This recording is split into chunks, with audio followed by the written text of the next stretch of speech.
एक बड़ा सा आलीशान पुराना घर। वहां करीब 40 बरस की एक औरत अपने पति, एक बेटे और एक बेटी के साथ रहती थी। उसके चेहरे पे हमेशा मुस्कान धरी रहती थी। सुंदर सी साड़ी और उससे मैचिंग करती बिंदी और हल्की सी गुलाबी रंग की लिपस्टिक हर समय उसके चेहरे पर सजी रहती थी। अपनी उम्र की गहरी लकीरों को फाउंडेशन की परत से छुपाने की कोशिश करती वह चलती फिरती सुंदर तस्वीर सी लगती थी। घर के छोटे से बगीचे में हरे रंग भरे सुंदर फूल पौधे करीने के गमले से लगे थे।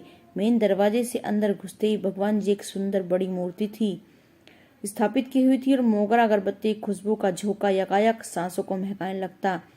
एक कोने की तिकोनी मेज पर ताजे अखबार और पत्रिकाएं थी। दूसरी ओर शेल्फ पर रखी हुई आधुनिक फ्रेमों में जड़ी हुई कुछ तस्वीरें सलीके से रखी थी। उस बड़े से हॉल में से एक दरवाजा किचन की तरफ खुलता था,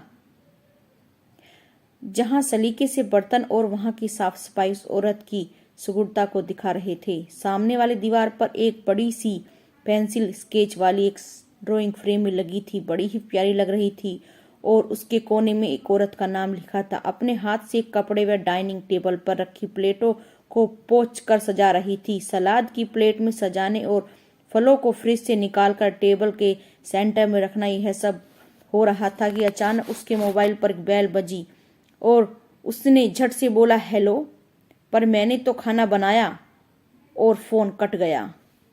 फिर उसके चेहरे पर थोड़े मायूसी के बादल आए, पर दूसरे ही पल वह सहज हो गई क्योंकि बच्चों के स्कूल से वापस आने का समय जो हो गया था। फिर वो इसी दिनचर्या में से समय निकालकर वह औरत बाहर भी जाती, बच्चों किताबें लेने, साहब की पसंद की सब्जियां लेने, घर को घर बनाए रखने का सामान लेने। स्कूल से बच्चे लौटते और अपने बच्चों को दोनों बाहों में भर लेती और बच्चों के साथ पति का इंतजार करने लगती। बच्चों की आंखों में अपनी मासूम मांग के पूरे होने की चमक होती। माँ दिन भर कहीं भी रहे, पर अपने स्कूल के बच्चों को लौटने से पहले घर में उनके पसंदीदा खाने का साथ माँ हाजिर मिलनी चाहिए। यही हिदायत पति जी की भी थी। यह सारी दिनचर्या एक घड़ी में रहती थी आमतौर पर, और हर दूसरी औरत के पूरे दिन की यही कहानी ही रहती है। पर उस औरत की एक बड़ी मुश्किल थी कि उसकी अपनी हंसी जो कभी खिलखिलाहट से गूंजती थी वह नदारद थी। उसके चेहरे से जो संतुष्टि के भाव थे वे उसकी फाउंडेशन की परत के नीचे कहीं दबे थे। वह ढूंढती थी अपनी हंसी, पर नहीं मिलती। वह उसे अपने पास बच्चे जो अब बच्चे नहीं रहे थे हंसकर पूछते थे, क्या खो गया मैम, हम मदद करें? नहीं, मैं खुद ढूंढ लूंगी, वह अपनी झेप मिटाती हुई कहती। यहाँ इस कमरे में तो नहीं है। बच्चे शायद उसका मजाक उड़ाते, फिर अपनी पढ़ाई में व्यस्त हो जाते और माँ को भूल जाते।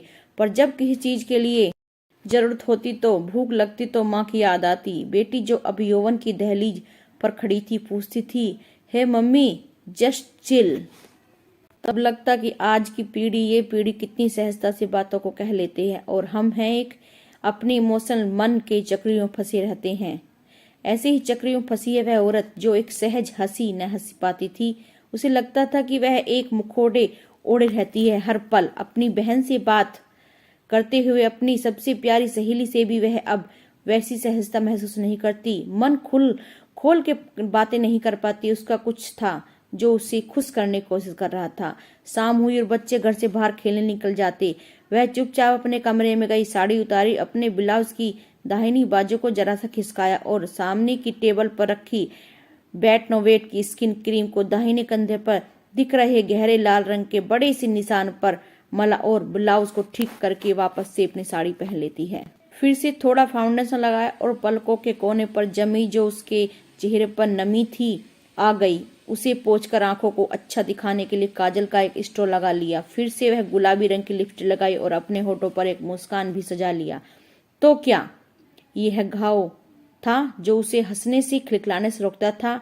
शादी के 18 सालों में जाने कितने ऐसे घाव उसको छुपा छुपा कर रखती थी। चुपके से मल्हम लगाकर, झूठी मुस्कान सजाकर, सहज होने से कामयाब कोशिश करती थी। शरीर के घाव को वह बेटनोवेट लगाकर भर लेती, पर उसकी आत्मा जो जख्मी थी उनके लिए कोई दवा नहीं थी। वह रिश्ते थे दर्द भी करते थे पर दिखते नहीं थे। रात को जब बच्चों खाना निपट गया तो पतिदेव की कार का हॉर्न सुनते हुए लपक कर दरवाजे पर खोलने गई। आज कुछ ज्यादा काम था? थोड़ा हिचकिचाते हुए पूछा। कोई जवाब नहीं। पत्नी का दिन कैसा बीता? बच्चों की पढ़ाई की कोई चिंता नहीं। एक सुगढ़ पत्नी होने का यही आराम रहता है। जीवन भर पति जी को। खैर, फिर से रात का वह पल आया जब पति देव का हाथ उस औरत के शरीर पर चलना शुरू हो गया, उस घाव पर भी गया जहां घाव था। तो एक आह के साथ औरत ने मुंह मोड़ लिया। वह घाव अभी भी 2 दिन पहले का ही तो था। थोड़ी देर बाद वह वहीं खिंचतानी और औरत अपनी दबी सी आवाज में सिसक रही थी, पर पति को इस बात से कोई फर्क नहीं पड़ता। यह खिंचतानी ज्यादा देर तक नहीं चल पाई, क्योंकि बिल्कुल साथ वाले कमरे में बच्चे सो रहे थे। वह रात एक और नया घाव छोड़ गई, उसकी आत्मा पर और शरीर के घाव को और गहरा कर गई। सुबह अलार्म बजा। रसोई में से आवाज आने लगी, बच्चों चलो उठो, स्कूल के लिए देरी हो जाएगी। आप भी उठिए, चाय बन गई। वह औरत एक सुंदर साड़ी पहने, धुले लंबे बालों को समेटती चाय का कप लिए बेडरूम की तरफ चली।